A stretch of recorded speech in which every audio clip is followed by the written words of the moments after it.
You're good to go, Mr. Mayor. Thank you very much, Madam Clerk. Good evening, ladies and gentlemen. Welcome to the February 22nd meeting. I'd like to call it to order. Moved by Rebecca Luck and seconded by Sam McDonnell. Be resolved that the February 22nd, 2022 council meeting of the Township of South Glengarry now be opened at 7:01 p.m. All those in favor of the motion? Motion is carried. Thank you. I'll now ask everyone to rise and stand for the playing of our national anthem.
Thank you very much. Item number 3, approval of the agenda. Are there any additions, deletions, or amendments, Madam? Through you, Mr. Mayor, we have one item that's been requested to be moved into other business for discussion for information only. That being item 7DE, the information report regarding the fire service provincial certification.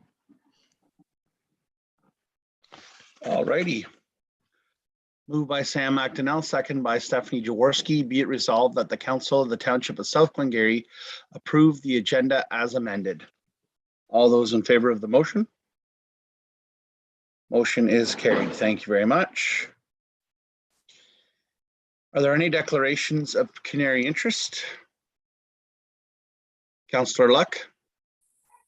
Thank you, and through you, Mr. Mayor, I'd like to declare a conflict of interest on item 7AE, 7AG, and 7AH, all because I work with EVB Engineering. All righty, thank you very much for that. Moving on to item number 5, approval of the minutes. Moved by Stephanie Jaworski, second by Martin Lang. Be it resolved that the minutes of the February 7th, 22 regular council meeting, including the closed session minutes, be adopted as circulated. All those in favor of the motion? Motion is carried. Thank you very much. Moved by Martin Lang, second by Rebecca Luck. Be it resolved that the minutes of the February 7th public meeting be adopted as circulated. All those in favor of the motion? Motion is carried. Thank you. Okay, moving on to presentations and delegations. 6A, physician recruitment presentation. Frank Wettering. So I'll be speaking for Frank this evening, if that's okay. Yes, yep. Okay, great. So I did want to thank all the councillors for including us in the agenda this evening. I'll introduce myself. I'm Dr. Nadia Kucherapa. I'm the Chief of Staff at Glengarry Memorial Hospital, and I look after the inpatient rehab unit there.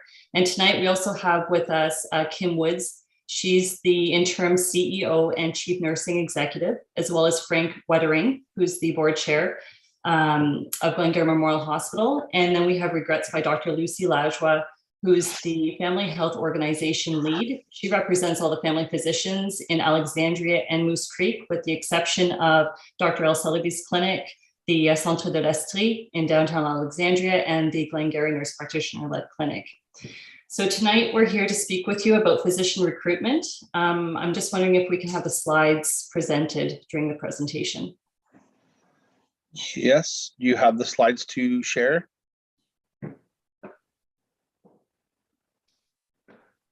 Sorry, am I sharing them from my screen, or is Kelly able to share them?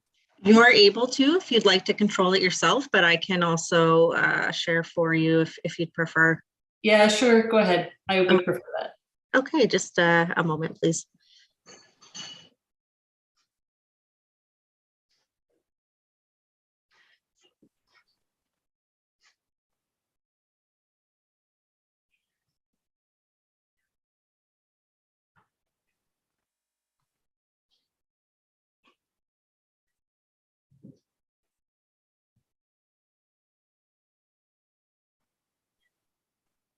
Okay, can everyone see that? Yes, thank you very much, Madam Clerk. Okay, thank you. So can you go on to the next slide, please? Okay, so I wanted to speak with you about why we need some family physicians for our hospital, but also for our communities of North and South Glengarry. So currently, HGMH has a 22-bed inpatient unit that requires physician service to cover these patients 7 days a week, year-round.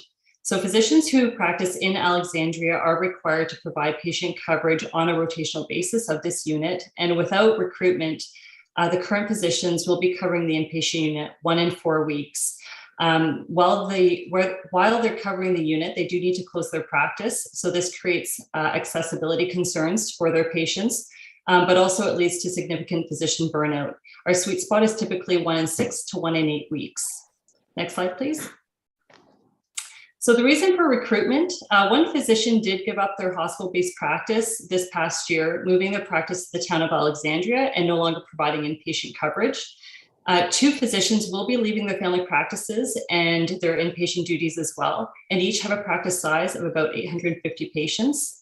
One physician is looking to retire in the next 4 years and looking to reduce their practice by 650 patients this year, as well as a physician in Moose Creek will be leaving and will also be orphaning about 830 patients as part of her practice. Next slide, please. And we also have a current population of orphan patients who exist before any of these practice changes take place.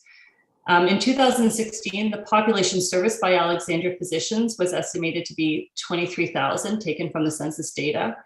And we also know that an established practice size is typically 1,000 patients per doctor. So when we extrapolate from that, it looks like we need about 23 doctors for North and South Glengarry to have appropriate coverage. Right now, we're standing at about 14 primary care providers, which includes the NPs in both the Lancaster Clinic and also in Alexandria. Now, we don't have specific numbers of how many orphan patients we do currently have. Ontario Healthcare Connect is a regional wait list for housing or for listing orphan patients from which doctors can recruit. Unfortunately, that list is not kept up to date. When patients do find primary care providers, they don't necessarily remove their names from that list. And I've been told by Healthcare Connect directly that it is not an accurate list for that reason. And unfortunately, doctors have not rostered from this list since about 2018, which is when we last recruited a physician to our area. So with the current practice changes that will be coming this year in the next coming months, we'll have over 3,000 newly orphaned patients in addition to the existing orphan group. Our community right now has 4 office spaces available on site at the hospital for new recruits. And with the practice leaving in Moose Creek, there will be an additional practice space there, bringing us to 5 office availabilities in our area. Next slide, please. So in terms of recruitment struggles, we are competing with larger hospitals in the area. I'll name Cornwall as an example. They offer $25,000 cash up front to recruit new physicians. And they also have a program for their medical students where they offer $25,000 a year over up to a 6-year period. in exchange for return of service for 5 years. So that's a significant cash flow that really helps medical students, especially when they're going through school and accumulating a lot of debt. Larger hospitals and communities also offer more work model options and tend to be more lucrative. When you compare a week of medicine coverage in Cornwall compared to a week in Alexandria, the physicians in Cornwall do get paid quite a bit more based on the capital that's allotted for inpatient coverage there, and also based on the higher level of acuity of patients. Rural areas provide fewer spousal employment opportunities, and the debt load for new grads is quite significant. So being able to offer upfront cash flow to new recruits becomes quite a competitive edge when they're looking at what community to establish themselves in. So pulling from MD Management, which is a very well-known financial management group for physicians, they quote that 41% of medical students report a debt of $120,000 or more, plus $28,000 for the average Canadian undergrad debt. So we're looking at about $150,000 in debt for a large chunk of medical students. Alexandria hasn't recruited a physician practice since 2018. We have had some interested prospects, but we've lost them to Cornwall or Ottawa. Next slide, please. In terms of what HGMH is offering for incentives, historically, we've offered free rent for 4 years. So we're prepared to increase that to 5 years, which is an additional $8,000 in value, bringing it to a total $40,000 in value. But based on the concept that graduates have quite a significant debt load, we also want to offer the option of having a cash upfront option of $40,000 cash in lieu of the 5 years of free rent.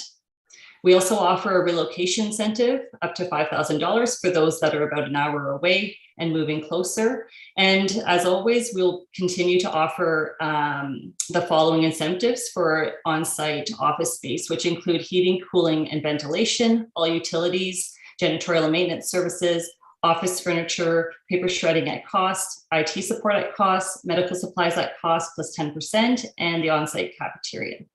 Next slide, please. So our proposal for this evening is that we want to acknowledge that new recruits are competing, or we're competing as a community with hundreds of underserviced communities. Ideally, recruitment and retention should involve a collaboration between the hospital, the current physicians, the township councils, and the business community. And so we are proposing the following contributions per new doctor for a minimum of a 5-year practice agreement on top of the incentives offered by HGMH. So from South Glengarry Township, we would be requesting $5,000. From North Glengarry Township, who we will be speaking with as well, we will be requesting $5,000. And to the SDNG counties, again, $5,000. We're looking at hopefully recruiting 4 physicians within the coming year. 2 would be to replace the practice changes that I described previously, and 2 for addressing some of the orphan population that currently exists, though I suspect that that will be an ongoing recruitment effort in the coming years as well.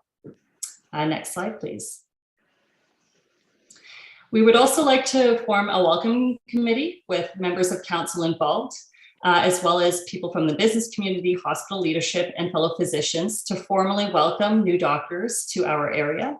A welcoming committee would serve to tour and spoil possible recruits. For example, provide them with a gas card to visit, showcase local attractions and restaurants, and offer a local welcome gift, and facilitate a meet and greet with key community leaders and hospital members. So we would invite the council to become involved with that welcoming committee. Next slide, please. And I'll close it there for any questions. Thank you very much. Okay, thank you very much, Doctor, for your presentation. I'll open it up to the floor for questions. Deputy Mayor Jaworski. Thank you, through you, Mayor Warden.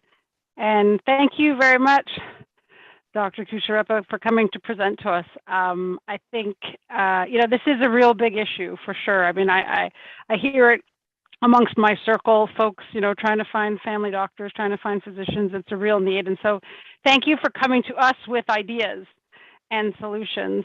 And if you'll permit me just a couple of minutes here, I'll just give a personal connection to this issue. So my mom is a dermatologist in Hawkesbury, and she's been practicing there for almost 40 years.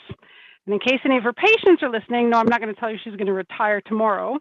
But there would have been there's probably a chance that she might be retired by now if she could find someone to take over her practice. She's been trying to recruit someone to come in and take over her huge patient load. And, so I know from a familial perspective just how challenging it is to try and recruit doctors to particularly the rural setting. That seems to be, there's a challenge there.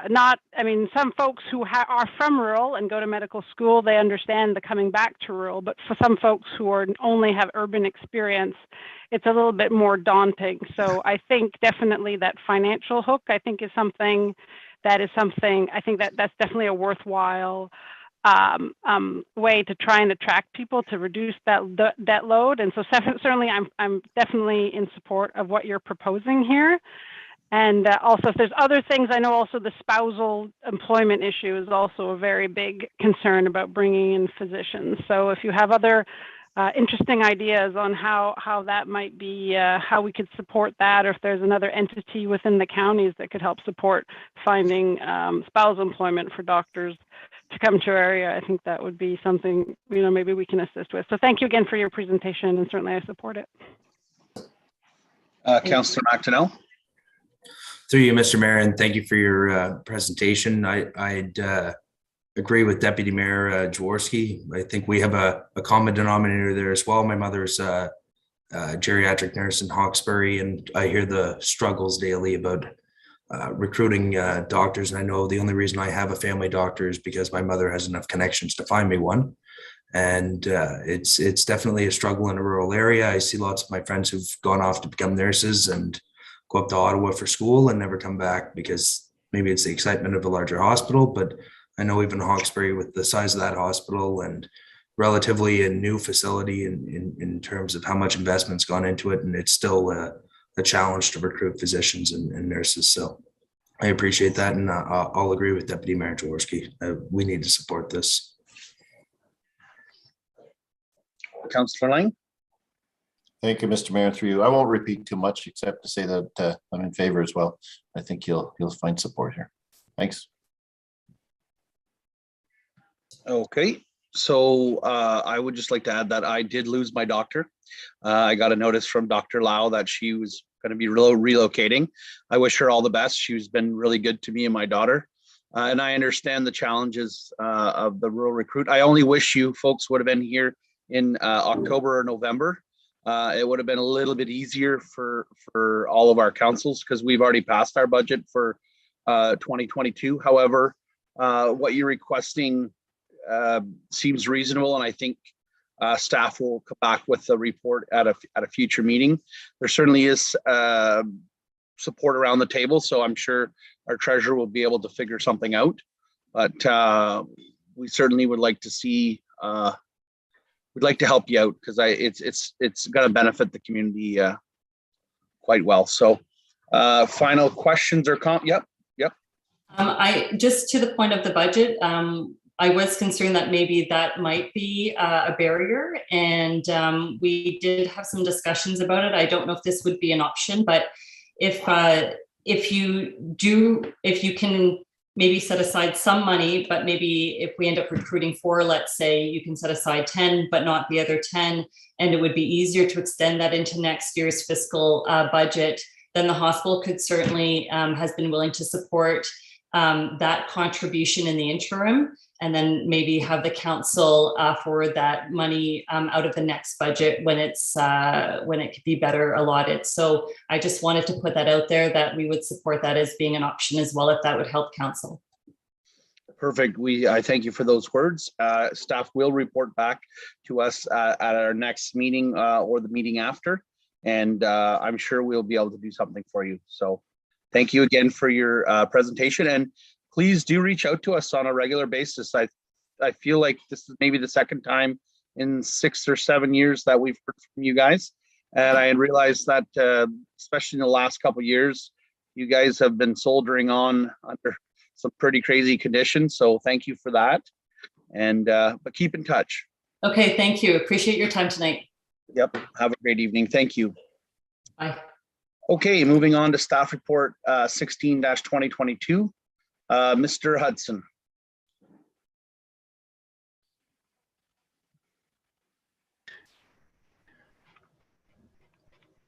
Can you hear me? We can, yes. Can't see you though. There we go. Thank you. Well, through you, Mr. Mayor, this is a normal annual event. It's about keeping some smooth cash flow in the township to allow us to functional month to month. You can imagine a single tax payment once a year would strain the cash flow rather dramatically. So the Municipal Act gives council the opportunity to introduce interim levies. And that's what we're proposing today. The interim dates would be March 31st and May 31st. The final levies will be August 31st and October 31st. The first tax bills are ready to go out. That's being the first two interim billings. We were ready today, but I think through the vagaries of the weather, our paper has not been delivered. But I do expect it tomorrow, and we are driving for everything out by Friday. Impacting our budget, I mentioned earlier that it's basically a cash flow smoothing device. And that's directed towards effectiveness and efficiency of the management of the financial function. So if I may make the recommendation, be it resolved that staff report 16-2022 be received. Mr. Hudson, that's my job. Indeed. Oh, well, I was getting so excited about it, Mr. Mayor. I do appreciate your enthusiasm. You're welcome. I'll now open the floor up to questions. Are there any questions of the treasurer? Deputy Mayor Jaworski. Thank you, through you, Mayor Warden, and thank you, Mr. Hudson, for your presentation. My question is in terms of finalizing having the final taxation bylaw ready, or finalized, I guess I should say. Counties, we finalized the county tax rates today. And do we have the information from the school board yet? Just trying to get a sense on when we'll have a final taxation bylaw. We do not have the final information yet. And in fact, I just received the requisition from the Raisin River Authority.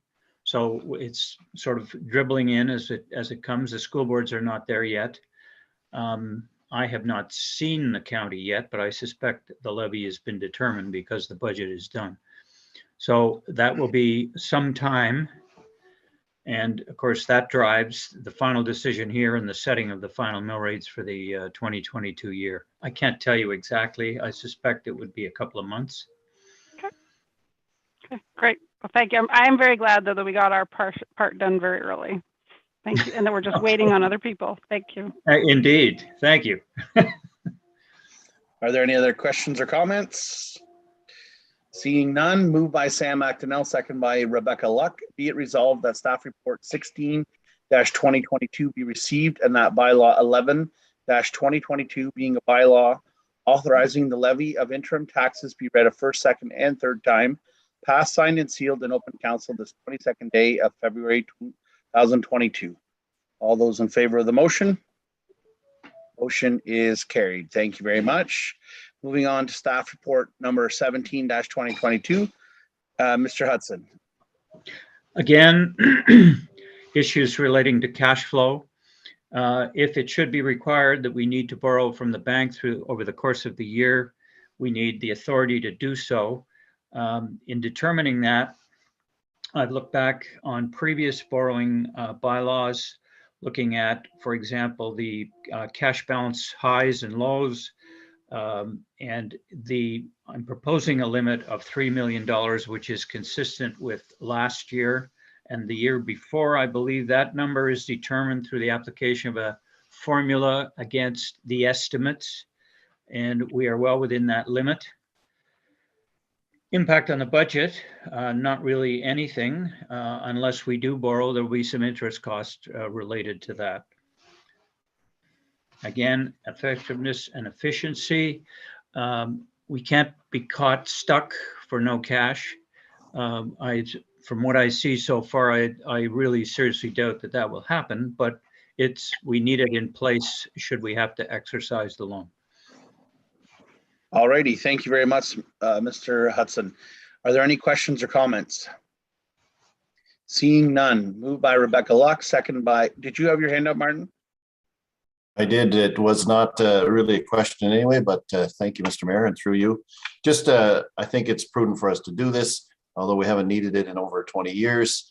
I think, you know, that might be a sign that our staff has been working well to make sure we don't need it, but it's good to have this in place just in case. Absolutely agree. Any other questions? Seeing none, moved by Rebecca Luck, second by Martin Lang, be it resolved that staff report 17-2022 be received and that bylaw 12-2022 being a bylaw to establish borrowing to an upset limit of $3 million in 2022 be read a first, second, and third time, passed, signed, and sealed in open council 2022 of 02/22. Sorry, it's February 22nd of 2022. All those in favor?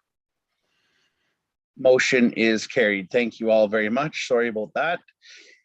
Moving on to staff report number 18-2022. Ms. Compo. Mr. Mayor, I have a point of order. Yeah. I forgot to declare at the start of the meeting, I was going to declare a conflict of interest on this report, as the company involved in the request is in a partnership with my family farm, and we receive compensation for a tower as of now. Okay, so not a problem. You won't participate. Not a problem. Madam Clerk, you've got that noted? Yes, we'll note that in the minutes, Mr. Mayor. Thank you kindly. Okay, Madam Compo. Thank you, and through you, Mr. Mayor. This evening we have an agreement before council for an internet relay site proposed to be located at our water treatment plant property in Redwood Estates. So administration was approached late last year from Net Solid, which is an internet service provider who currently has 2 towers in and around Redwood Estates. Their current towers are located on private properties.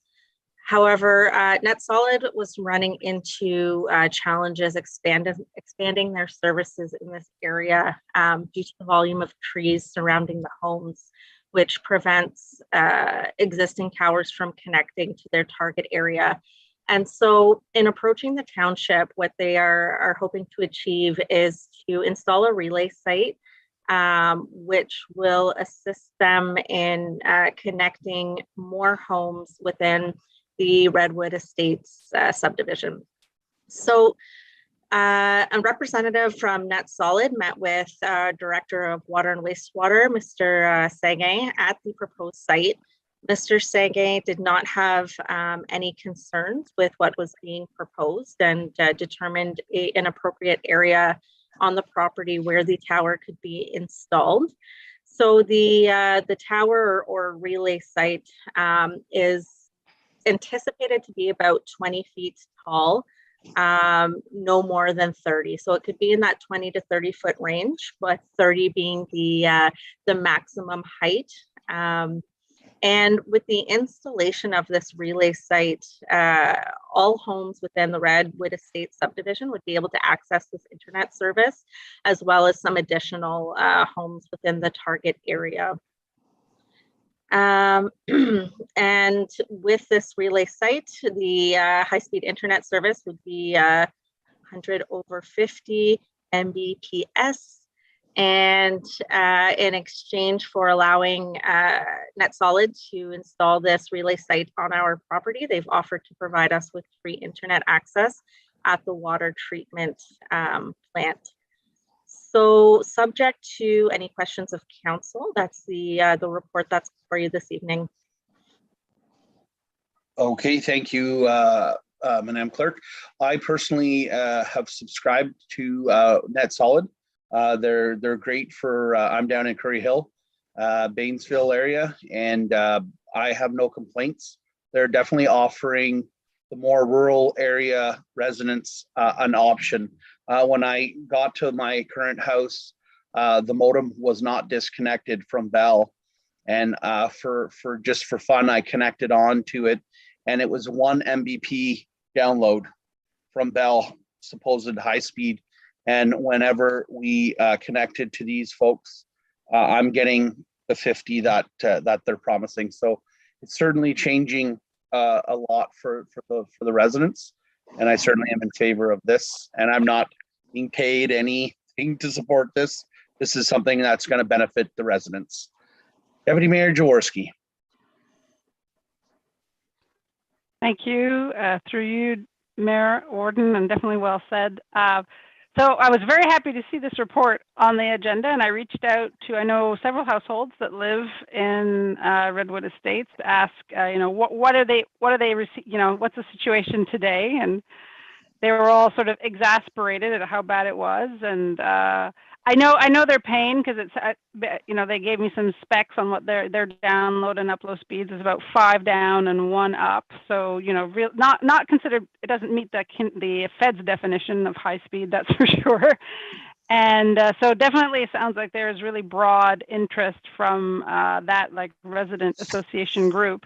And thank you very much, Ms. Campbell, for that additional information about the size of the tower. It's really, this is a very modest tower. I mean, it's almost like the kind you could put up beside your own home, like on what we used to have, some used to have, and some still do, those big, big air, broadcast air dishes that you would have for your television. So I think this is fantastic. And I think it's one way that we can really help.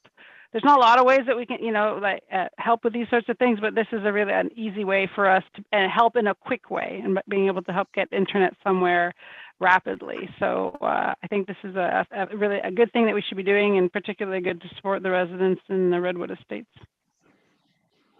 Thank you. Are there any questions or comments of other members? Seeing none, moved by Martin Lang, second by Stephanie Jaworski. Be it resolved that staff report 18-2022 be received, and that bylaw 13-2022, being a bylaw to enter into a point of presence agreements with Net Solid Internet Solutions Incorporated, be read a first, second, and third time, passed, signed, and sealed in open council this 22nd day of February 2022. All those in favor of the motion? Motion is carried. Thank you very much. All righty. And moving, I was already there. Moving on to staff report 19-2021, Mr. Seguin.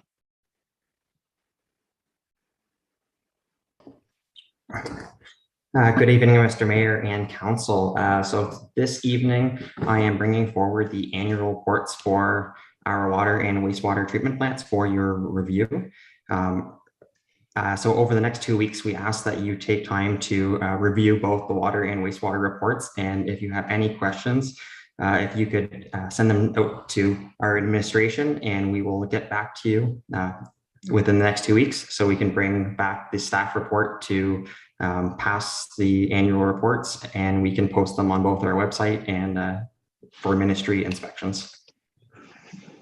Great. Are there any questions or comments of staff or council? My apologies.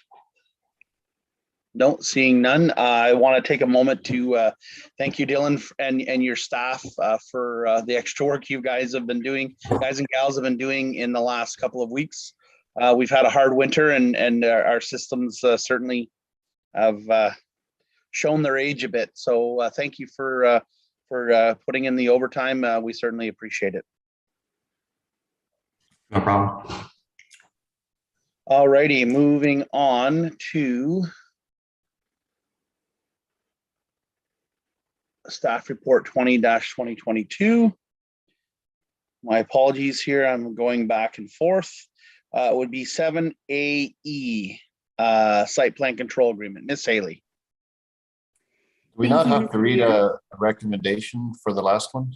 No, it's just it's information received, and then you'll if anybody has questions for Dylan, send it to him, and then we'll do our first, second, and third reading at our next council meeting. This was something I requested a couple years ago, as it's a very detailed report. At least we have a couple of weeks to digest it, and then it'll come back with a resolution at our next meeting. Sorry, through you, Mr. Mayor, there is a resolution for that one, just to receive for information and direct staff to bring back the staff report. Did that one get missed? I don't have one for that. That's why I didn't read it. Oh, okay, that's an error then. There is a resolution, and if you would like, I can read it. Please read it. Yep, please read it. My apologies. Nope, that's my error. Just a moment, please. So if you don't mind, Mr. Mayor, I will read the resolution and you can call for the vote. Yep. So it would be moved by Deputy Mayor Jaworski, seconded by Councillor McDonnell. Be it resolved that staff report 19-2022 be received, and that the Council of the Township of South Glengarry receive the 2021 annual reports for the Redwood Estates, Lancaster, and Glen Walter water treatment plants, and the Lancaster, Green Valley, and Glen Walter sewage treatment plants. And furthermore, that a staff report to approve the reports be prepared for the March 7th, 2022 council meeting. All those in favor of the motion? Motion is carried. Thank you very much. Sorry about that. My apologies, that was omitted from the package. No worries at all. Okay, now I just need to go back to here. All right, now we're moving on to 7AE, site plan control agreement. Ms. Haley. Thank you, Mr. Mayor. The purpose of the staff report this evening is for council to enter into a site plan control agreement with a numbered company known as 285-1853 Ontario Inc. This property is probably quite familiar to all of you. It's known as Williamstown Mini Storage, and it's located at 19590 Glen Road, just outside the village of Williamstown. Williamstown Mini Storage is currently developed. It consists of 4 structures containing individual self-storage units. It also has an office building which contains a dwelling unit and washroom facilities that are accessible to the public from the exterior of the structure.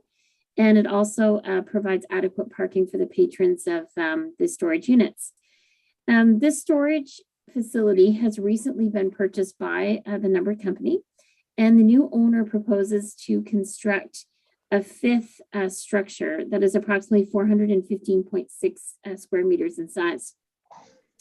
This site plan was submitted to our municipal office for review. It was circulated to the applicable building and planning staff, as well as our fire department. We want to always make sure that when we have developments like this, that they're meeting the fire code in terms of fire lanes, as well as the Ontario building code and our zoning requirements. And it certainly met that. So administration has approved the site plan and the agreements before you this evening to allow the agreement to be entered into so a building permit can be issued if the developer chooses to move forward. So thank you. Okay, thank you very much. Are there any questions or comments of members of council?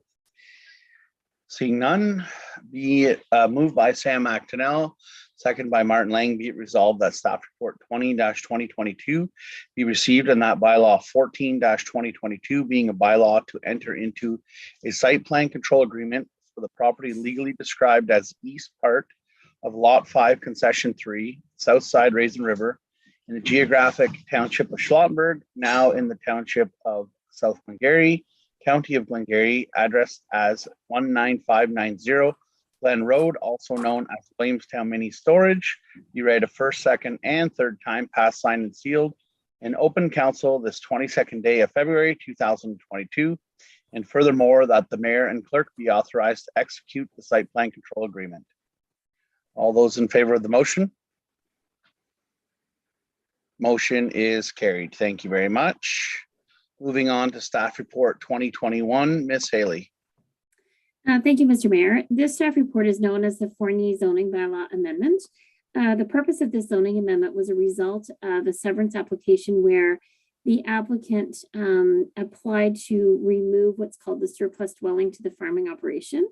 When the application was conditionally approved, it required a condition to rezone the retained land to accommodate the reduced lot area from 20 hectares to 18.7 hectares, as well as to prohibit residential construction as per the provincial policy statement.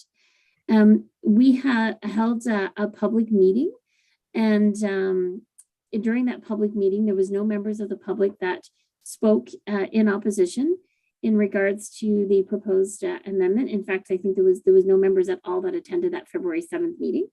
And the proposed zoning amendment conforms to the official plan and of course the provincial policy statement. And we request that council approve this bylaw this evening that would allow for this amendment to be approved. And then it would allow the consent application to be completed as well. So thank you. Thank you very much. Are there any questions or comments of council?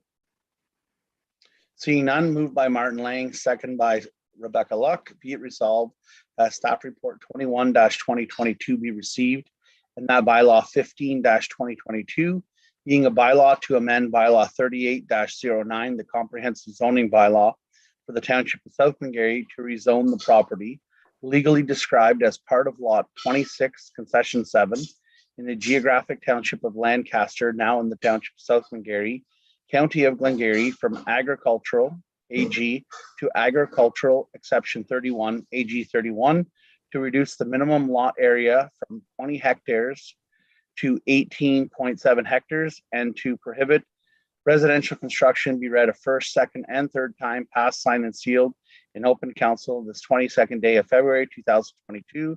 The Council of the Township of South Glengarry confirms that no public comments were received on this application. Therefore, there was no effect on the decision. All those in favor of the motion?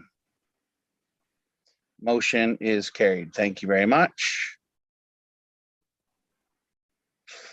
All right, moving on. 7AG TFG development, proposed South Beach Street draft plan of subdivision. Ms. Haley. Thank you, Mr. Mayor. The next two staff reports pertain to TFG developments, and there's going to be a lot of similarities in the staff reports.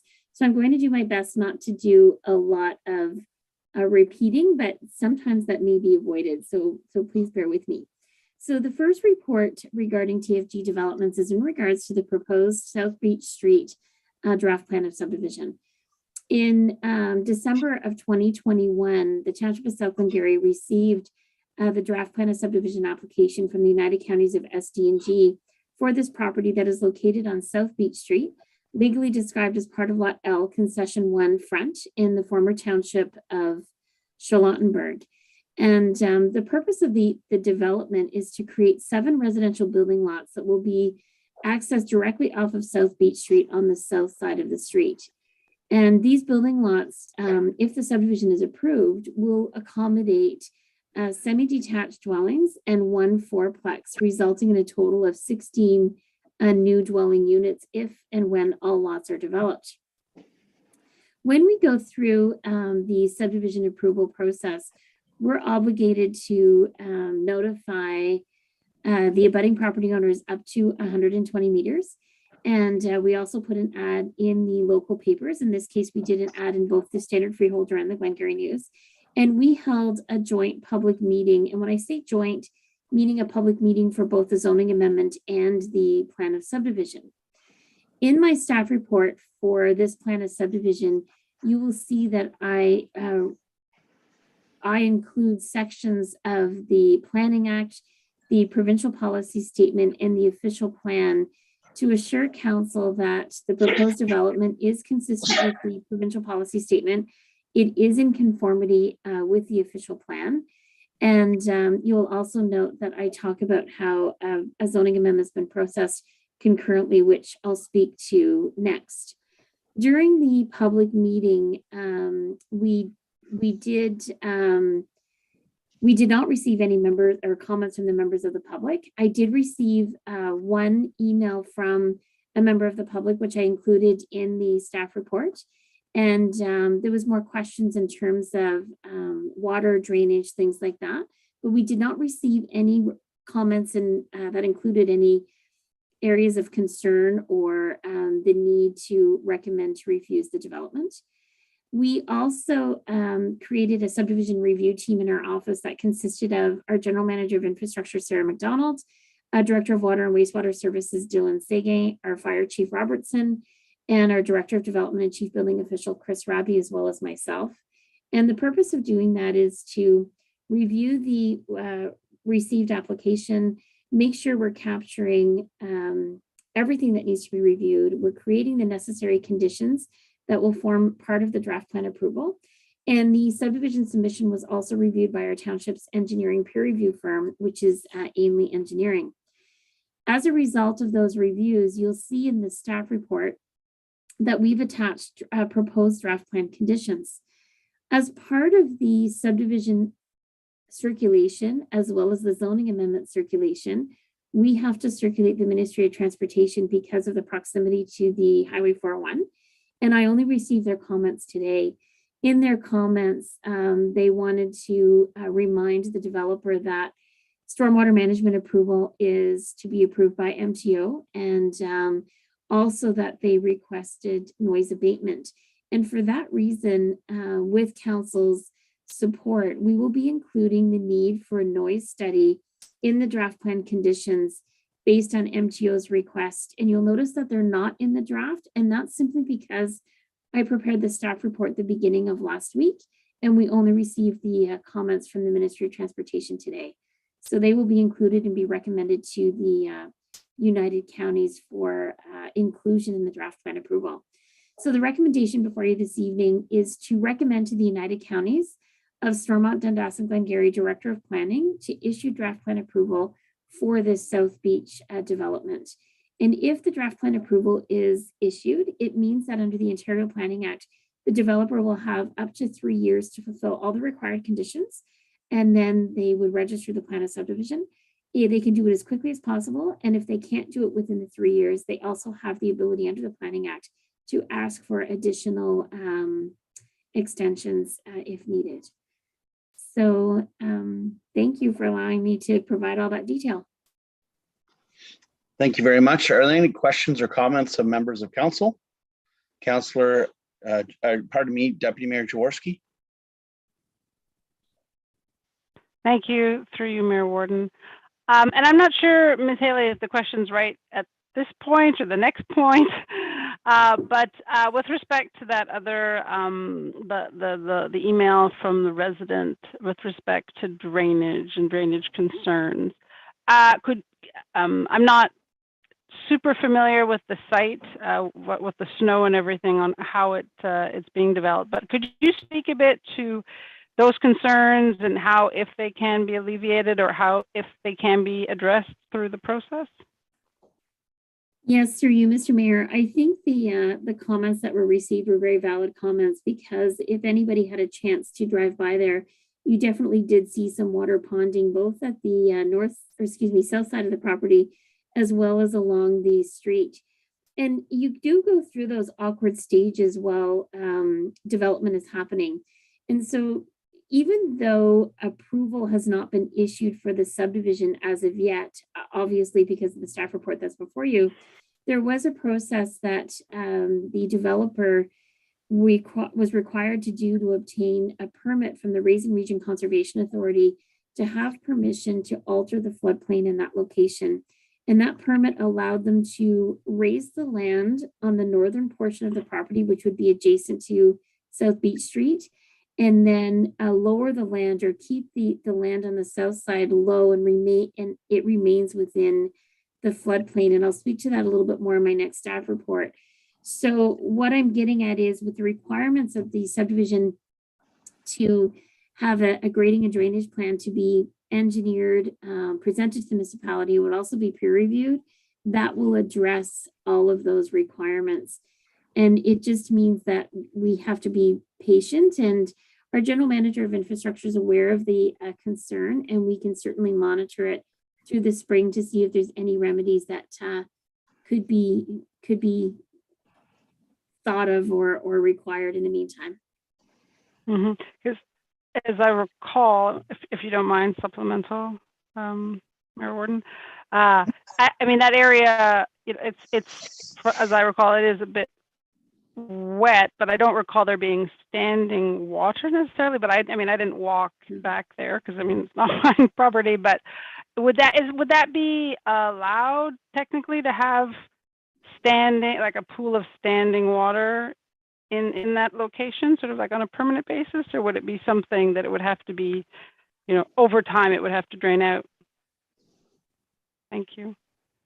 If I may jump in, Mr. Mayor, and through you, Mr. Mayor, some of the standing water issues along South Beach were caused by the temporary entrance that was put in. There was no drainage through it, and further exacerbated by our water main leak, I believe, which was slowly leaking over time and just pooling in that area. So combined with the temporary entrance not allowing the natural drain or the made drainage along the side of the road with the excess water, and it was quite the problem. And we hope we've brought down that temporary entrance. And as Ms. Haley said, through the one of the requirements is to meet our entrance permits standards, which has culverts. Okay, thank you. Are there any other questions or comments? Seeing none, move by Sam McTonnell, second by Stephanie Jaworski. Be resolved that staff report 22-22 be received, and that the Council of the Township of South Glengarry recommends to the United Counties of Stormont, Dundas, and Glengarry Director of Planning Services to issue draft plan approval of the South Beach Street subdivision, subject to the conditions as requested by the township located in Lancaster and legally described as part of Lot L, Concession 1 Front, in the geographic township of Charlottenburg, now in the township of South Glengarry, County of Glengarry. All those in favor of the motion? Motion is carried. Just a neat note there. So that is the border of the village. So technically that was part of the old Charlottenburg Township. Interesting to know that. I never knew. Okay. And moving on to the next staff report, 23-2022. Ms. Haley. Okay, thank you, Mr. Mayor. So this staff report also speaks to TFG developments, but this one's specific to the zoning bylaw amendment. The reason why we received a zoning bylaw amendment application is because the property is currently zoned floodplain holding. It was vacant land. And when the subdivision application was submitted to create the 7 lots, it was obviously noted that it didn't conform to the zoning bylaw. When you submit a plan of subdivision application, you have the right to also submit a zoning amendment application to have one public meeting. You also could wait and do your zoning amendment application as part of the draft plan conditions. In this case, the developer and the agent chose to submit the application simultaneously. So therefore, we processed the application accordingly.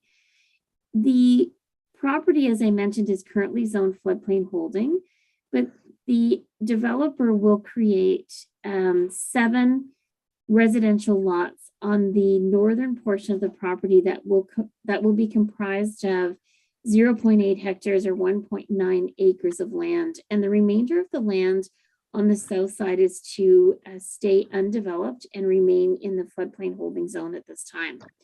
So like the subdivision application, we circulated to all the abutting property owners up to 120 meters. The combined notice was placed in the Standard Freeholder and the Glengarry News, and we also circulated to the applicable agencies. We did receive comments from the Raisin Region Conservation Authority. Obviously, they were supportive of the proposed zoning amendment. As I had mentioned previously, they issued the permit for what we call a cut and fill that allowed that floodplain to be altered. And of course, the alterations will have to be done so in accordance with their permit, which they will be monitoring. And they are also supportive of the subdivision application moving forward as well. I also mentioned to you earlier that we received comments today from the Ministry of Transportation. They had no concerns or comments in regards to the proposed zoning amendment. They were supportive of it and just provided the comments that were applicable to the subdivision approval. If this application is approved this evening, what it's going to result in is an interesting combination of zones. So as I mentioned, the property is zoned floodplain holding. It is proposed that for lots 1, 4, 5, and 6, that those properties will be placed in a residential 2 zone, and that will allow for semi-detached dwellings to be constructed. Also, for lots 2 and 3, they will be placed in a residential 2 exception 3 zone. The purpose of the exception is to reduce the minimum lot frontage from 9 meters per dwelling unit to 8.25 meters per dwelling unit. That's simply because there was insufficient frontage across the entire development to make sure that each unit were to gain a 9 meter frontage. Another component would be to rezone the property that has the proposed fourplex to be zoned to residential 4 exception 3. And that will also reduce the minimum lot frontage and will accommodate the fourplex, as I mentioned.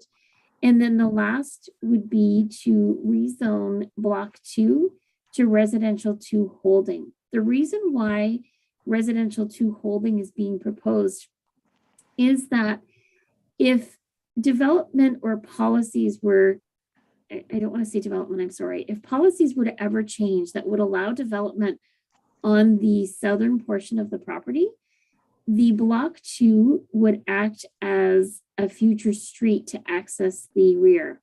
And that's the reason for keeping it in a holding zone. If the developer chooses to not pursue any approvals on the southern portion, and if the policies don't change and it has to remain in a floodplain holding zone, then we could turn block 2 possibly into a building lot. We would just have to address through zoning that the remaining back portion would be landlocked, and that's easily could be done through a zoning process.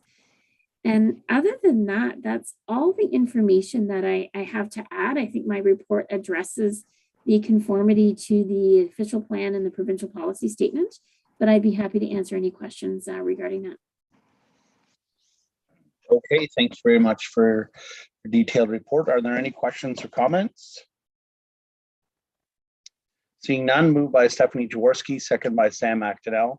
Be resolved that staff report 23-2022 be received and that bylaw 16-2022 being a bylaw to amend bylaw 38-09, the comprehensive zoning bylaw for the Township of South Glengarry to rezone the property legally described as part of Lot L, Concession 1 front in the geographic Township of Schlamberg, now in the Township of South Glengarry, County of Glengarry, PIN 671-230-264 from floodplain holding FPH to residential 2, R2, residential 2 exception 3, R2-3, residential 2 holding, R2H, residential 4 exception 3, R4-3, and floodplain holding FPH be read a first, second, and third time, passed, signed, and sealed in open council this 22nd day of February 2022. The Council of the Township of South Glengarry confirms that public comments received on this application were considered and there was no effect on the decision. All those in favor? Motion is carried. Thank you very much. Thank you. Thank you very much, Ms. Haley. Moving on to staff report 24-2021, Ms. Servage. Thank you. Good evening, council and members of the public. Through you, Mr. Mayor.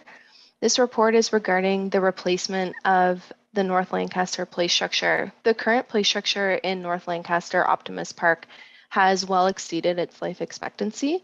The township issued an RFP on January 19th for the design, excavation, supply, and installation of a new play structure.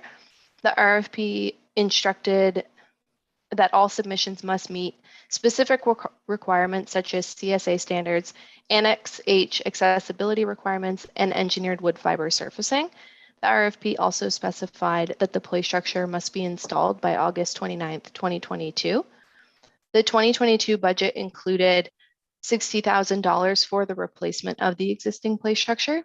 The township received 6 design options from 4 separate suppliers. All proponents were given the opportunity to submit up to 2 design options. Based on the evaluation matrix provided in the RFP, it is recommended that the township award the project to Playground Planners Option 2 for $59,936 plus HST. Playground Planners provided relevant references, and they have been working in the Eastern Ontario market for over 25 years.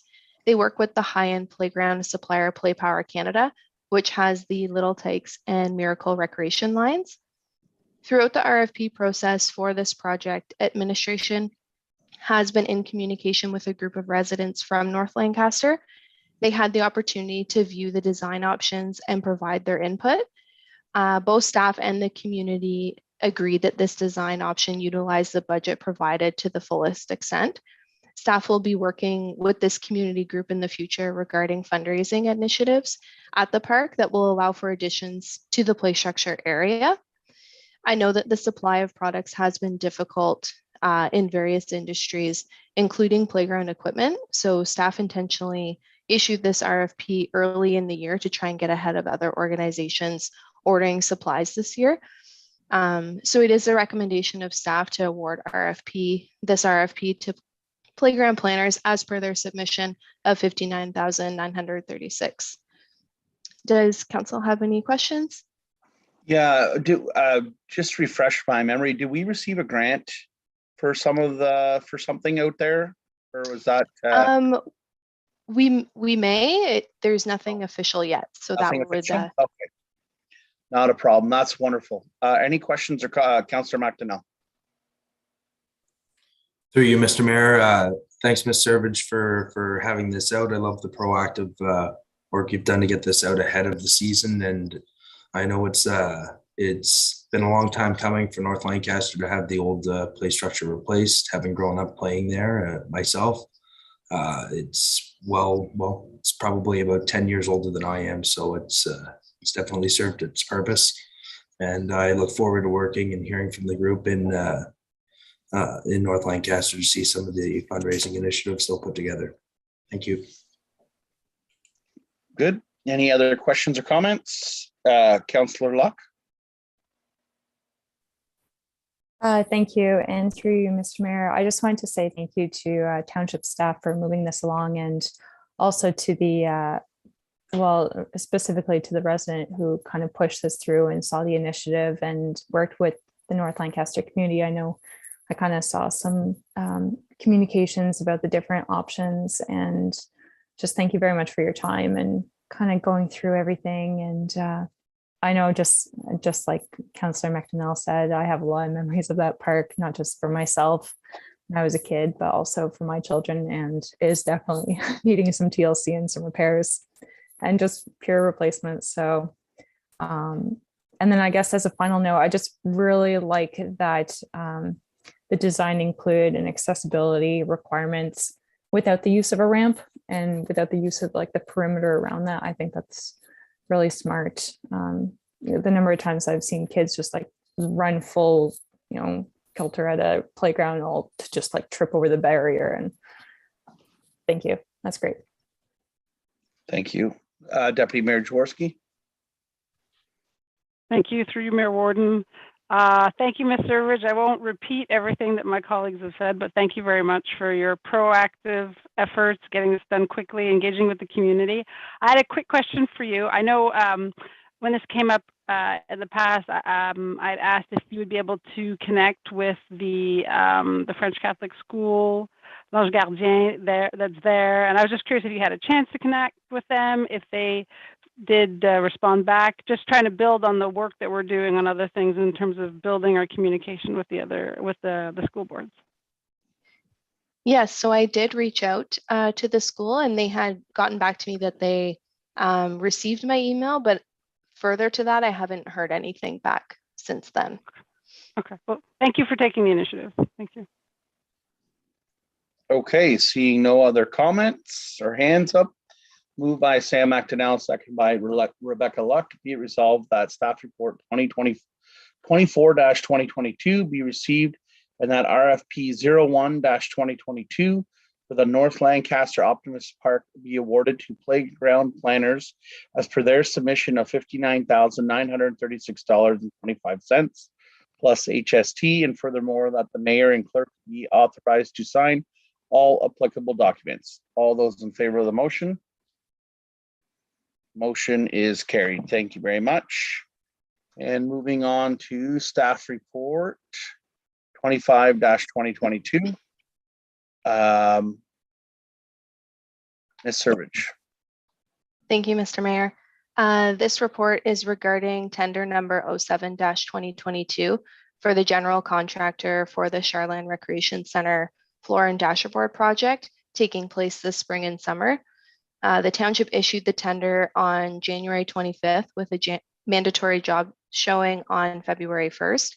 This tender includes the following: the removal of the existing concrete ice pad, flooring, and exterior perimeter slab, the removal and salvage of the existing boards and hardware of the dashboard system, the installation of the new refrigerated concrete ice pad, perimeter slab, and new dashboard system. The township received $1,026,620 from the 2019 Investing in Canada's Infrastructure Program for the arena floor and dashboard project. The remaining cost of this project is within the 2022 budget. You will see in my report that the tender is requiring that the project be completed by August 25th in order for the plant to be turned on and allow for the ice season to commence on time, which would be September 8th. This date is based on the contractor being available to start on April 4th. Liquidation damages have been included as part of the tender as well. The township received 3 submissions. It is recommended that the township award the tender to Bradley Contracting. You will also see the letter attached to the report from our engineer on this project, EVB Engineering, and they have recommended this company. Bradley Contracting met the requirements of the tender. They had the low bid and they also had the most relative experience. All references were checked and in general, the reviews were positive. So it is a recommendation that tender 07-2022 is awarded to Bradley Contracting for this project in the amount of $1,255,024. Does council have any questions? Yeah, I'd just like to make a comment. It's good to see when the biddings are really tight, you know, that we're getting good value. Deputy Mayor Jaworski. Thank you. Through you, Mayor Warden. Thank you, Ms. Servage, for this report. I was very much looking forward to this one, particularly because of the some of the surprises I guess we've heard our neighbors to the north have had when it comes to their tendering for their arena work. So it's great to see this come in now. It's great to see it come in under budget and on budget, I should say. And certainly I have, knowing how hard you're working on this and the work you've done with the community, different user groups, I have full confidence that if there's a way to make sure that this gets done this year, I mean, within the time frame we need, because I know there's a lot of external forces that we're dealing with, I have all the confidence that you'll be able to make this happen. So thank you for your proactive work on that. I do have a couple of questions. When it comes to the bids, when it comes to the dashboards and the refrigeration piece, so is my understanding, have those, because that was through the cooperative purchasing, right? So are those costs now known, finalized? That's my first question. And my other question has to do with the salvage. When you say salvage of dashboards, is that salvage and hardware? Is that for salvage for us for this project? Is this stuff that will be reused elsewhere? If you could just give a bit more detail about that. Thank you. Yeah, so first I'll address the refrigeration portion and the dashboards. Those prices, they are finalized, except we are still meeting with the dashboard company, so they may fluctuate a little bit, but Those costs were already included in the tender, so that the general contractor could carry those costs. So they shouldn't fluctuate too much unless something were to come up. Now, the question regarding the hardware for the dashboard system, we will be keeping them. So once they are removed, we'll be storing them at the arena and in hopes of using them at some of our outdoor rinks that are in need of being rebuilt. That's great to hear that you're thinking of that, reusing stuff that can be reused. Thank you. Perfect. Councillor Lang. Thank you, Mr. Mayor, and through you. Thank you, Mr. Rich, for the report, and exciting to see the possibility that it's going to get done and get done on time in the summertime. And you guys are already on it, but just to say, hold the company to it, and hopefully the penalties that you're looking to put in if things go past the date are going to work. And I think it's something that we need to do in this day and age, that everything's like, look at our township grads, we're going to be 6 months or more behind the completion date. I'd like to see these things happening a little more often, that there is penalties, that it's not always the township that ends up with the short end of the stick.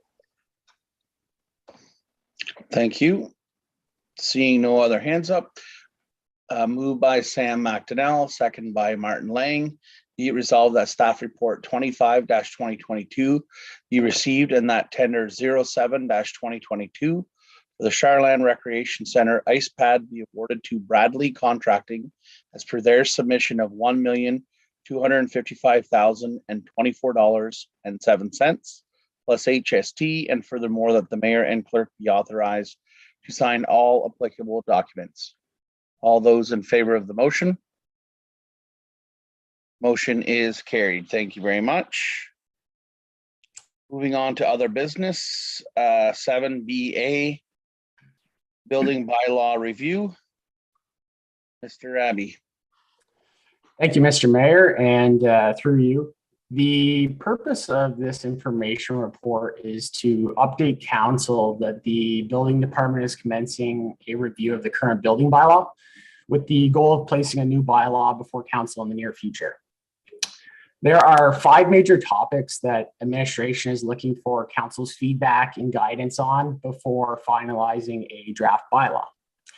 So with that being said, the first topic is in regards to building permit fees. Now, the Building Code Act states that the total amount of fees collected must not exceed the anticipated reasonable cost of the principal authority. So basically, the building department is limited to a cost recovery platform, and we're not allowed to make a profit. The last permit fee increase came into effect January 1st, 2017. So it's been a little bit over 5 years since the department has seen a fee increase. In my information report, I included a table showing the total revenue, total expenses, and cost recovery over the last 3 years. Now, the important number to look at in that table is the cost recovery percentage. And in 2021, we operated at 90%, 2020 was 72%, and 2019 was 58%. Now, in a perfect world, the department would operate at 100% cost recovery. However, as mentioned, that hasn't been the trend. So a fee increase of approximately 10% would be needed if council wishes to see the department operating closer to that 100% benchmark. The 2 line graphs that were included in the report illustrate a fee comparison between South Glengarry and other municipalities within SDNG. And the most notable trend from the 2 line graphs is that South Glengarry is the lowest on deposit fees on average. So I would suggest that we raise the deposit fees at a minimum. With that being said, it brings us to the question of, does council want to increase building fees, or are we happy operating at the current fee rates? Now, the second item that staff is looking for feedback on is in regards to a administrative performance deposit. And what staff is looking at doing is implementing a system where we collect a fee to provide security that all necessary inspections are completed. The proposed format would follow a tiered system to encourage residents to complete projects in a timely manner to receive their full deposit refund. Residents would forgo 25% of the deposit refund each year that their permit remains open or unfinished. And the reason for this is because right now in the municipality, we have hundreds of open building permits, and each year that number just continues to grow. So this system may be a deterrent against that. Item number 3 is in regards to the renewal of permits.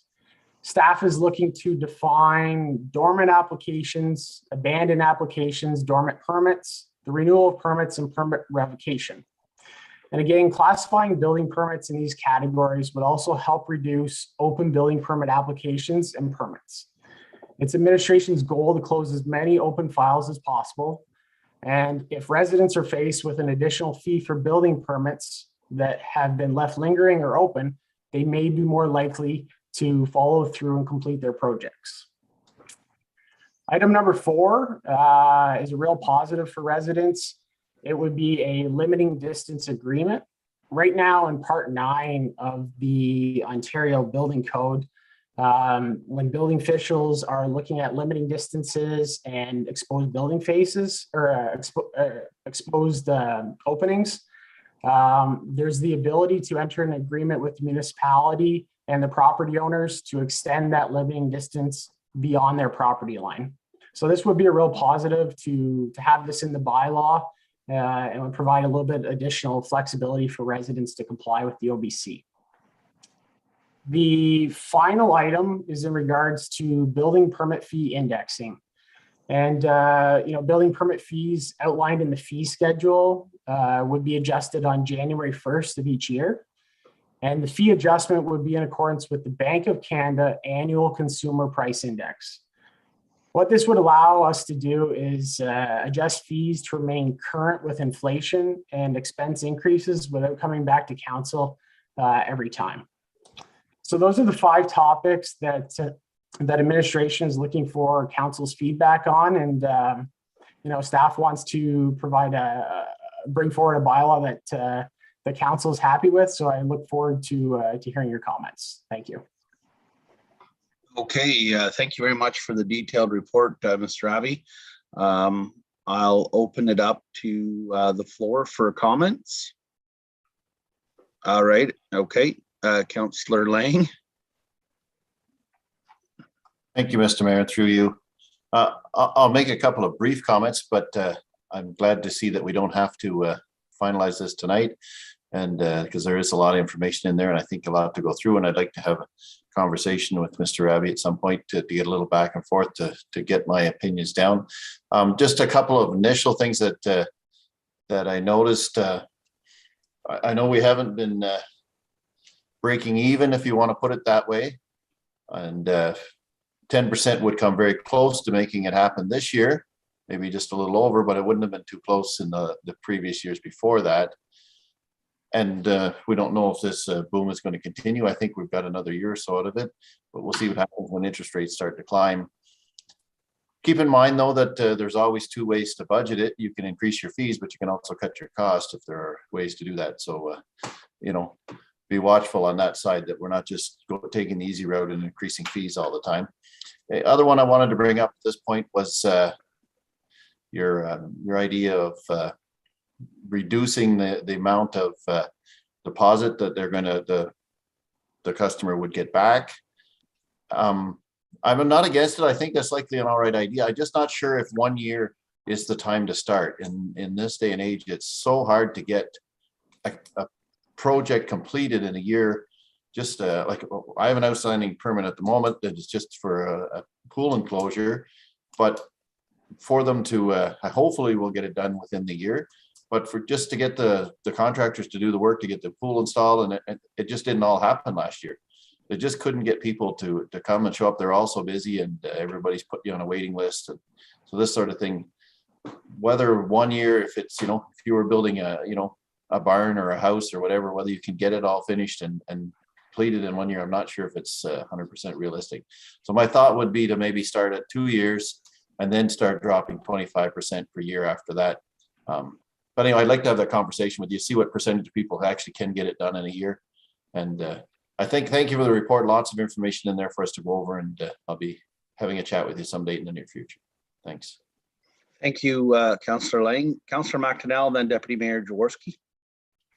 Through you, Mr. Mayor, I'll just echo a bit of what Councillor Lang said.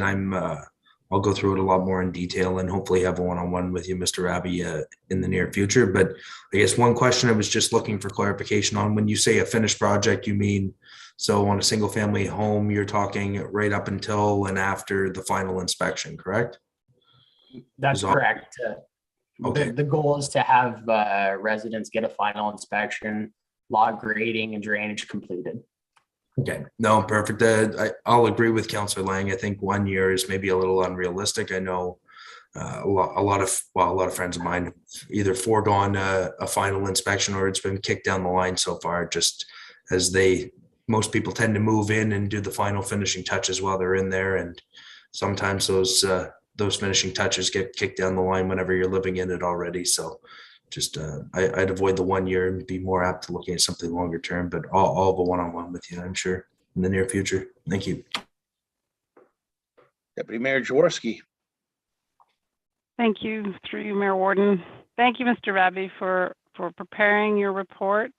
It's fairly detailed, so thank you for that. And yeah, we'll take some time to review it. And I wanted to thank Councillor Lang for his comments about what are realistic timeframes. I think his comments about extending that maybe to a 2-year mark, particularly considering the situation we're living now, that makes a lot of sense. Councillor Lang also did make a comment about raising fees versus reducing expenses. And I think when it comes to the building department, it's really people, I mean, and you have quite a bit of work to do. So I would guess that in terms of reducing your expenses, it's more about how can we help you be more efficient? How can we help you, do more with less? And so on that vein, I'm assuming that's why you're looking at this performance deposit. I'm gathering that you are spending time on trying to chase down some of these open permits, trying to get things closed. So you don't necessarily have to answer that now, but I'd be interested in understanding how much you think you'll decrease, even in very broad approximate terms, how much you can help be more efficient if more people closed off their permits more in a more timely fashion. So that's the comment I'll make at this point. Thank you. Councillor Luck. Thank you, and through you, Mr. Mayor. Thank you very much, Mr. Raby, for this really detailed report, and without being too much of a repeat of my fellow councillors, I definitely agree. I think you and I spoke that, just for myself, I built a deck, and I think that was like 2 years ago that I've had this building permit, and it's still not closed. And that's for something as minor as a deck. So I definitely do think that we should evaluate that the number of years that we need to specify for something as big as your infrastructure that's over 50 grand. And then I would be curious, under your second option for the performance deposit, if you were to look at what you have in place right now for the building permits that are currently open and the time lapse period that has gone by, how much you would have made with the ones that are still open, to see how much you would kind of get with that cost recovery, and maybe even increase the table on table 1 to include more years, because your 2021 year is really amazing. A cost recovery of 90%. But then again, I think this was like a stellar year for you guys, and that you had a ton of building permits go out. So congratulations to you and the team and all your hard work. So thank you. Okay, thank you very much. So my comments are item 5, I'm perfectly fine with, indexing it and then going forward, we don't have a large gap. The value of money has gone down quite a bit since 2017. So I don't have an issue with that. In regards to the deposits, I 100% agree that they need to be increased. And I am 100% fine with performance, tying a performance to it. I know for a fact there are tons and tons of outstanding permits, and it's prevented real estate transactions from happening. And there's consequences when you don't get your final. And I think when with the deposit being so low, people have no incentive at all to get the final. And a lot of the people intend, oh, I'm never going to sell, I don't really care. But the idea of it is get the final, and then it's done, and then it's like case closed, and you move on to other items. So I'm certainly fine with all the proposals in regards to the deposits. That, you know, if they go over a certain time, they lose it, and then they should also have to pay a fee. I'm fine with those, with, you know, some sort of a tool that way. In regards to cost recovery, I've said this in the past, like, I realize that we maybe are at the bottom end, but I don't feel like it has to, like, I don't feel like that needs to be the number one goal. I mean, when a farmer comes in and applies for a building permit for a barn, I mean, they're paying 50 grand, some of them. We have large, you know, agricultural projects. Like, that's a lot of money for one project. So I don't know. I don't know if the answer is raising, but certainly reviewing them closer, and then putting in that the incremental every year, it goes up by a certain percentage. I think that would be a great tool. So those are my comments, and thanks for the detailed report. If I may, just real quick, Mr. Mayor, I just want to thank council for the comments, and you know, in regards to the 1 year versus 2 year on the performance deposit, that's certainly an easy change to make. So we can certainly accommodate that. And you know, our staff does spend a lot of time on work order requests from lawyers, you know, real estate transactions. So there are a lot of open permits that we do spend a lot of time on, and it would be nice to put a system in place like the performance deposit that would just not have a goal of making money, but just try to get those permits closed. And I'll take your feedback tonight and try to put together a bylaw that you're happy with. So thank you. Thank you very much. Okay, moving on. Thank you very much, Mr. Abbey. I have lots of pages in this one. Where are we?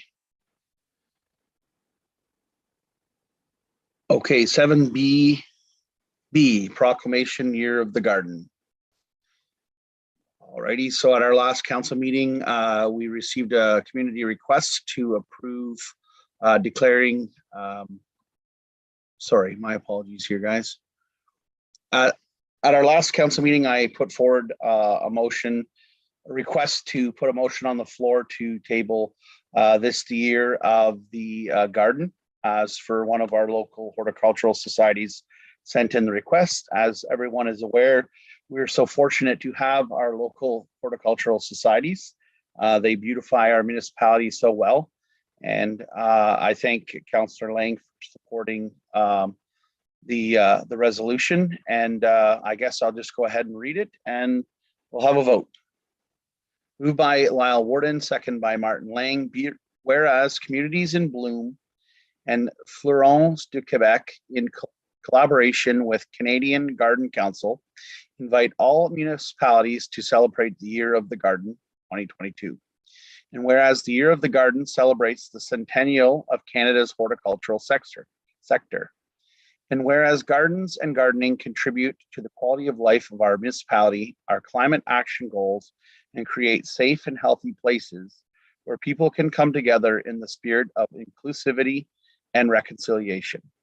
And whereas the Year of the Garden will highlight and celebrate the important contribution of gardeners, our local gardening organizations, horticultural professionals, and local horticultural businesses which contribute to the garden culture and experience of our municipality. And whereas gardens and gardening have helped us face the challenges of COVID-19 pandemic. Now therefore be it resolved that the Township of South Glengarry hereby proclaims 2022 as the Year of the Garden in celebration of the contribution of gardens and gardening to the development of our country, our municipality, and the lives of our citizens in terms of health, quality of life, and environmental challenges. That June 18th, 2022, being National Garden Day, you recognized as Garden Day in the Township of South Glengarry as a legacy of Canada's Year of the Garden. That the Township of South Glengarry is committed to be a garden-friendly municipality, supporting the development of its garden culture, and that a copy of this resolution be provided to the Federation of Canadian Municipalities. All those in favor of the motion? Motion is carried. Thank you all very much. And moving on to 7B C, GFL Environmental. Again, at our last meeting, I put this resolution forward for your consideration. And again, thank you to Councillor Lang for seconding it. I'm going to go ahead and read the resolution. And if there's any questions or comments, I'll ask you before I go to the vote. Be it resolved, moved by Lyle Warden, second by Martin Lang. Be it resolved that the Council of the Township of South Glengarry hereby endorses the resolution passed by the United Counties of Stormont, Dundas, and Glengarry at their meeting held on January 24th, 2022, supporting GFL Environmental Inc.'s comprehensive proposal to extend the existing natural gas infrastructure to the Eastern Ontario Waste Handling Facility in Moose Creek as part of a project to convert the existing landfill gas into a fuel source produce renewable natural gas. That the province and federal governments be urged to fully support this innovative proposal, and furthermore that this resolution be sent to the Ontario Minister of Finance, the Ontario Minister of the Environment, Conservation and Parks, the Ontario Minister of Energy, the Ontario Minister of Economic Development, Job Creation and Trade, the Ontario Minister of Agricultural, Food and Rural Affairs, MP Eric Duncan, and MPP Jim McDonnell, and all local SD and G municipalities. Are there any questions or comments on the resolution? Seeing none, all those in favor? Resolution is carried. Thank you all very much. 7BD, Support Resolution National Child Care Program. I get to hand the floor over to Deputy Mayor Jaworski, and I believe, or was it Councillor Luck that requested this to be put forward? I requested it last time. Thank you. So I won't repeat what I said last time, but I will say that it's several weeks later and we still don't have an Ontario federal childcare deal. So it's still pertinent, I think, to support this resolution. And I do appreciate the crafting of the language here in terms of we're building on what the City of St. Catharines is saying, but building on it in terms of increasing access more generally, affordability, quality, and responsiveness. So I thank you very much, Councillor Luck, for seconding the motion, and I do hope that the rest of council will support urging the upper tier governments, the provincial and federal government, the provincial government in this case, to get that deal finalized. All righty. Moved by Stephanie Jaworski, second by Rebecca Luck. Be it resolved that the Council of the Township of South Glengarry endorses the resolution passed by the City of St. Catharines and hereby requests that the provincial government take the necessary steps to work with the federal government on a bilateral agreement to ensure the new national child care program be made available to Ontarians, and that it focuses on increased access, affordability, quality, and responsiveness, all of which are essential to the COVID-19 pandemic response. And furthermore, that this resolution be forwarded to Premier Doug Ford, MPP Jim McDonnell, the Ontario Municipal Social Services Association, the Association of Municipalities of Ontario, and all Ontario municipalities. All those in favor of the motion? Motion is carried. Thank you very much. And then moving on to 7D.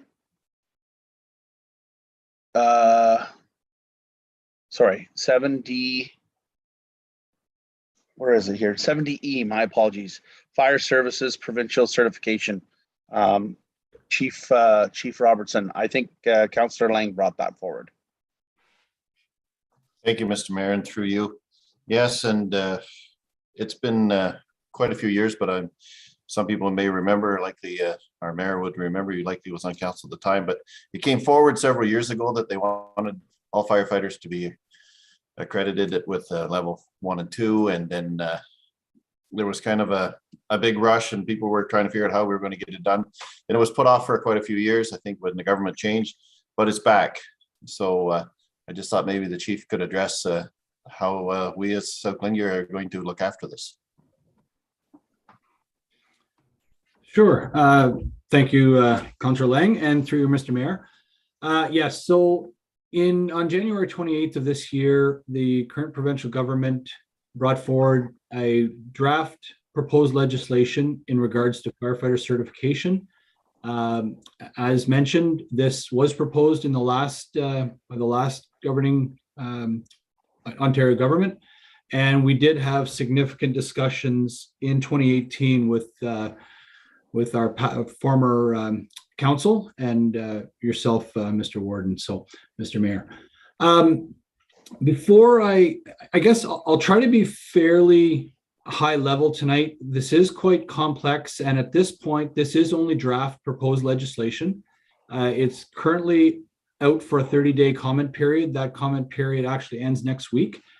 There has been significant discussion within the fire service in Ontario about adding comments, and we, myself included, have been very active in those discussions. So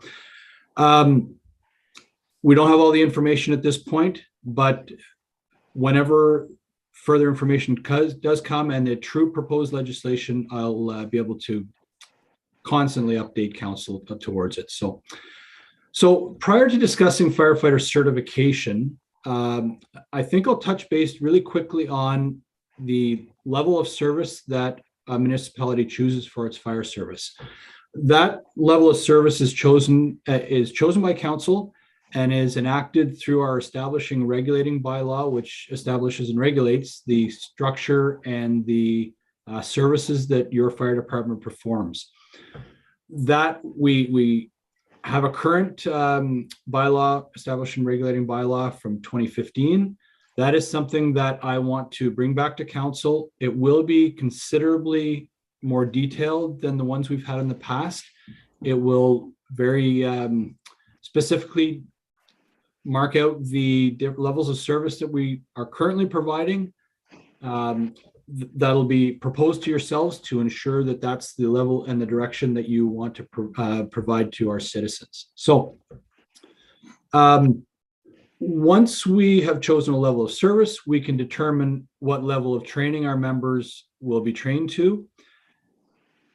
Briefly, council can choose a level of service that is only exterior firefighting. So basically, we would not send our staff into a burning structure or a structure that has in a dangerous environment, I guess I'll simplify it with. We can choose that level of service. We can choose interior firefighting, which means we will send staff in to make rescues and to extinguish fires. Or we can actually go to what's considered a full service fire service. That would be both interior firefighting, hazardous materials response, extrication, and other various technical responses and skills that we would provide to our residents, and one of those being ice and water rescue. So those are the services. We're providing all those services today. They're in our establishing regulating bylaw. We've been very successful and we're at offering those services. What the change being proposed by the provincial government actually would mean that all firefighters would actually be certified trained and certified to their role and to the level of service that we've asked them to provide. So the proposed legislation offers a 4 and a 6 year for various levels of different training runway to a deadline, so that we can prepare ourselves and get all our members up to standards. The standards are, I often use the term NFPA, that's the National Fire Protection Association. Those are the standards that Ontario joined everyone else in North America in 2018. So we now follow those standards in Ontario. Those standards speak to the levels of training for the services that we provide. Today and in the past, there's never been a requirement in Ontario to train to a standard. We have been training and operating to a level that meets all occupational health and safety guidelines. Ontario for a time had it wasn't a standard that we had to meet. It was a standard that was proposed that we would train towards. Only now are they proposing that we would actually be certified. So I'll speak for a moment about how we currently train. The only requirement for our members is to train twice per month. That average is approximately 4 to 5 hours per month, which works out to be 50 to 60 hours per year. That's the only requirement of our members. Thank goodness we have seasoned members and newly interested recruits and the whole accommodation, the whole gamut in between. So our staff are very much capable of providing the service that we're mandated to provide. The topics, we train to all the same topics that are in the standards. We train to firefighting, we train to all our rescue services. For the past 2 years, whenever certification was first proposed and the NFPA standards were brought in 2018, we made a decision, the fire leadership team, which is myself, now a deputy chief, and all our station chiefs, we decided in the last number of years that we would begin all new recruits that would be training towards these standards. We're currently at approximately 15 to 20 members who are in that process and being very successful at it. So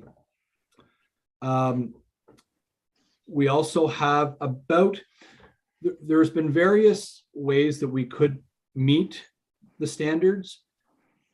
Members who are on prior to 2018, we were grandfathered. If a certain member had the training to meet a standard, they were grandfathered. We also have some legacy provisions and that are being proposed now for members in between 2018 and now. So just in basic terms, 50% of our staff, our current staff, meet the standards for the most part. 80% of our officers meet those standards, meet the officer standards. We continue to meet the operational requirements of all the standards. There are bits and pieces of the standards that we are missing that we've never needed. It was never required that we meet. So those are items that we are going through now. We're in essence meeting with all our members, and we're designing an education plan for each of our members so we can meet all those requirements. So possible directions, we are and we will continue to evaluate the new proposed legislations so that in an effort that we can meet the operational, the training, and of course the budgetary needs to implement this legislation if it is passed. We'll continue to update council as legislation advances, if it does advance.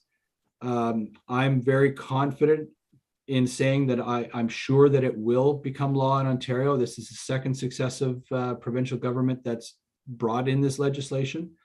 Last time it wasn't removed because the idea was poor. it was a timeline issue, and there was some structures for various, there's just so many different structures in fire services in Ontario, regionally and skill levels and standard based.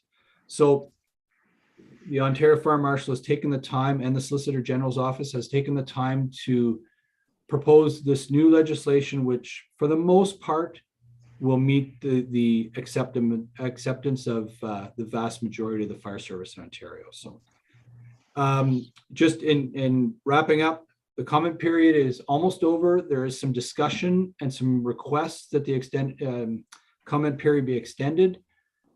I don't feel the need that we need to do a whole lot of other comments to the province. I have been active in those discussions. I've been representing some of the issues that we feel with maybe hurdles with the current proposed legislation. So, and we'll continue to do that. So, I'll open it up to questions if there are any at this point, but this will be an item that will be on very regular for the next number of months. So. Okay, Deputy Mayor Jaworski. Thank you, through you, Mayor Warden. Thank you, Chief Robertson, for your report. And I apologize if you sort of alluded to this in your discussion, but in terms of how this will potentially impact recruitment, because that seems to be sort of one of the I don't want to say major challenges, but I mean, it's, you know, we've been putting a lot of focus on this, and because of that, you know, it's where you have a priority on recruitment. I'm just wondering how you see where this is going. Do you think it'll have a positive or a negative impact on recruitment and retention? So it is going to change the structure of our fire department and every fire department in Ontario. It's going to change that structure, especially the volunteer or the paid on call department, such as your fire service is. The days of joining a fire service, participating at the level that someone is able to, and which at times is not fully committed to that training or participating and responding, those days are over with this proposed legislation. It will make for a stronger fire service, there's no doubt. That's not saying that we're not providing the service today at a very adequate level, but we will have a higher trained fire service moving forward. So as far as recruitment and retention, I can't say that we will not lose members. Some members are members with what their historic expectations of level of service are, but there's also members who, if they're compensated, and compensation is not always monetary, if they're compensated and respected, I think they will make themselves very much available to the increased requirements of the Ontario Fire Service. So. Thank you. Okay, any other questions? Councillor Lang, I was waiting for you to put your hand up. Well, I wanted to give thank you, Mr. Mayor, through you. I wanted to give everybody else a chance to ask questions or whatever that they wanted to do, and I just wanted to make a few comments. And I thank you, Chief Robertson, for the report. I thank you for the insight in the last few years, and I think this is the fire service in South Glengarry has kind of been thinking and realizing that this is going to come back at some point. And I think with Chief Robertson's lead, that's one of the reasons we have a full-time deputy fire chief / training officer in place. And I think it's going to serve us well in the next few years. We were kind of maybe hoping that it wasn't going to come back quite as quick as it has. And our training officer has been working towards getting us to the point where we need to be. But we're going to have to pick up the pace. So just a few comments, just so council is aware. I think, and Chief Robertson will likely confirm this over the next number of years, this is going to cost us some more money. We're going to have to pay people to get trained. We're going to have to maybe, supplement some more training. So just to be aware that it's going to cost us a bit more money to do this. Hopefully recruitment is not an issue. The last couple of recruits we've had have been really keen and I think I've basically gone through all the training. I'm very close to being certified. So it's there are some people out there who are interested in doing this. So hopefully we can keep attracting those. But anyway, I just brought it forward because I just want people to be aware that this is going to be a big enough issue for us. I think we have the tools, and I think we're ready to meet it. And I'm just kind of glad we took the steps we did to kind of get the ball moving. So I think we're going to be there. Okay, thank you very much. Interesting. I'm sure there's gonna be significant budget crunches, and when that time comes where we know we have a clear path from the province to say this is what you must implement, council will have to sit down and discuss how we're gonna deal with that at that time. I think it's a little premature at this point, but certainly if our I don't think it's bad legislation. I just hope that the government backs it up with funding to help, especially the smaller rural municipalities. It could be a big issue for them. So thanks for your report, Chief. Are there any other questions or comments before we move on? The Chief had his hand up. Oh, I thought you were saying good night. My apologies, Chief. Go ahead. Sorry, I'll just one other item that I didn't mention. We're not alone in this. We're not alone provincially. The Fire Marshal is very committed to providing the funds to assist us to do this. Funds being whether they be grants and donations or whether they be additional services, those types of things. But we're also not alone regionally. We have an active counties Chiefs Committee, and a lot of the proposals that have been made to the province on this are asking for modifications to existing limitations so that we can work as neighbors to implement some of these training opportunities, to offer courses in-house as opposed to sending our members throughout the province for training opportunities, or just training in-house. Everyone's in the same boat, so we are working actively regionally to implement this, or at least build ourselves to this level. So thank you. Okay. Seeing no other hands up.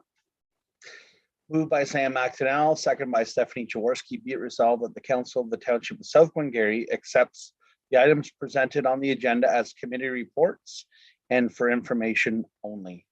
All those in favor of the motion? Motion is carried. Moved by Stephanie Jaworski, second by Martin Lang. Be it resolved that council convene to close session at 8:52 p.m. to discuss the following item under section 239(2) of the Municipal Act. A meeting or part of a meeting may be closed to the public if the subject matter being considered is F, advice subject to solicitor-client privilege, specifically legal opinion. All those in favor of the motion? Motion is carried. I thank you all for attending the first part of our meeting, and we will be back to close the meeting off once we are finished with closed session matters.